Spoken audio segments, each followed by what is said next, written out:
Usiku wa mvua. Giza limezidi.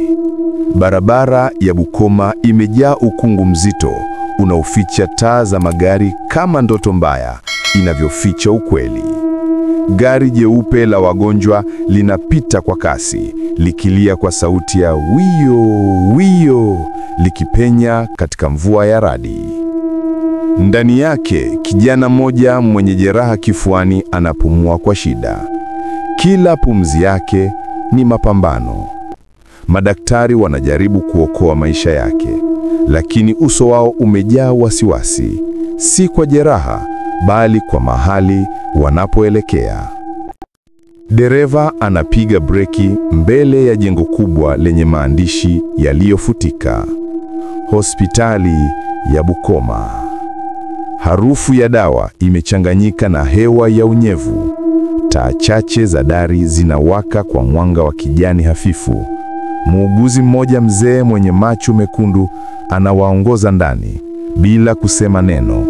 Anawapita madaktari wawili vijana wanayojaribu kumkemea. "Tuna wapi chumba cha wagonjwa mahututi?" "Wadi namba 7. Anajibu bila kugeuka. Wote wanatazamana. Ward 7 ilikuwa imefungwa tangu ajali ya miaka 10 iliyopita, lakini hawana muda wa kubishana. Wanampeleka kijana chumba cha giza, wanamweka kwenye kitanda, wanawasha mashine. Sekunda chache baadaye, taa zinapotea. Mashine zinatoa sauti za ajabu. Dirisha linagonga kama kuna mtu nje anataka kuingia. Kisha sauti inasikika ikitoka ukutani: "Hapa hakuna tiba, kuna pumziko." Mashine zinapiga kelele. Kijana anakoroma na moyo wake unasimama. Mvua imetulia, lakini upepo unazunguka kama unahubiri mabaya. Usiku unarudi hospitalini kama kiumbe kinachokula usingizi wa watu. Ndani ya chumba cha mauguzi, Neema na Tony wanakunywa chai kwa hofu. Sister Lea hajawahi kulala, unajua? Tangu nifike, kila usiku yupo kazini. Wengine wanasema hana nyumba, wengine wanasema hana umri. Labda ni roho ya wadi yenyewe. Lakini kabla hajamaliza, dirisha linaonyesha kivuli cha mwanamke aliyesimama katikati ya mvua. Kivuli kile kinapotea taratibu. Wote wanagandamana kimya. Mlango wa wadi namba 7 unafunguka wenyewe ukitoa sauti ya kioma kikubwa. Wanaona mwanga hafifu wa kijani ndani. Na ndani ya wadi hiyo kuna mtu amesimama karibu na kitanda cha mgonjwa aliyekufa usiku uliopita. Ni Sister Lea. Anapanga shuka, ananyosha maua mepesi kwenye mtoo wa marehemu. Anasema kwa sauti tulivu kama ndoto: "Hakuna uchungu tena. Hapa tunaleta amani." Neema anatetemeka. "Sister, huyo mgonjwa alikufa jana." Lea anainua kichwa chake polepole. Macho yake ni meupe, hayana mboni. "Mnapima kwa mapigo ya moyo. Mimi napima kwa pumzi za roho." Giza linatawala. Wauguzi wote wawili wanapotea usiku huo. Asubuhi, vitanda vinakuwa vitupu na kwenye sakafu maneno yameandikwa kwa damu: "Wote wamepita upande wa pili." Kamishna Baraka Mwenda kutoka Wizara ya Afya anawasili Bukoma kuchunguza tukio. Jua halijawahi kuchomoza vizuri juu ya hospitali hiyo. Linakuwa hafifu, la kijevu, kana kwamba linaogopa kuangaza. Anapofika, anakuta mlinzi amekufa akiwa kameketi kwenye kiti chake, macho wazi. Ndani rekodi zote za hospitali zimefutika, isipokuwa faili moja la zamani lenye picha ya Sister Lea, mwaka 1982.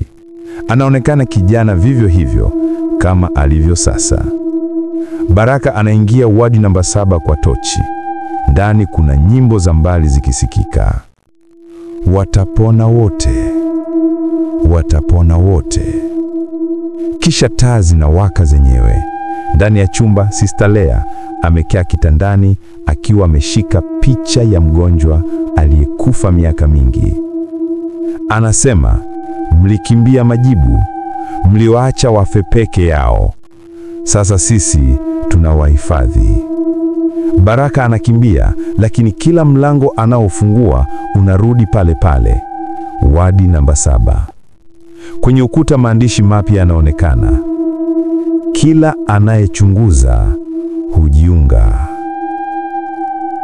Usiku ule kamera za usalama zinaonyesha Baraka akivaa koti jeupe la daktari, akitembea miongoni mwa wafu. Macho yake yamelegea. Tarehe inayoonekana kwenye video, Novemba 1979. Miaka mingi baadaye, Kelvin Masebo, mwandishi wa kipindi cha Siri za Usiku, anaamua kurekodi dokumentari kuhusu hospitali ya Bukoma. Anadhani ni hadithi za mjini. Anapofika usiku, anawasha kamera yake. Hii ni Bukoma Hospital, mahali ambapo hakuna aliyepona. Tutaona kama ni kweli. Anapita kwenye korido zilizooa, taa zikipepesa. Mlango wa wadi namba 7 umeandikwa kwa damu kavu. Anasukuma mlango kwa taratibu.